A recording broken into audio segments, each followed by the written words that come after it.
Hey everybody, it's Neil and I have the tiniest, cutest little doggy ever, but check out this little, what is the harness I got for her. It's a little pink harness. You like your little harness, Penny?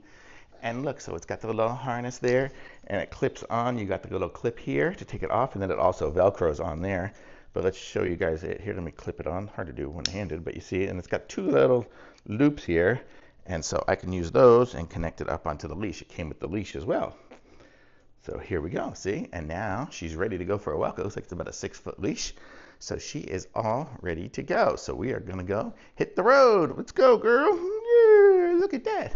So do you like it? She doesn't seem to mind it. So this is it. It looks really nice. Super easy to clip on and off.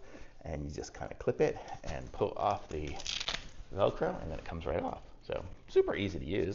Thumbs up.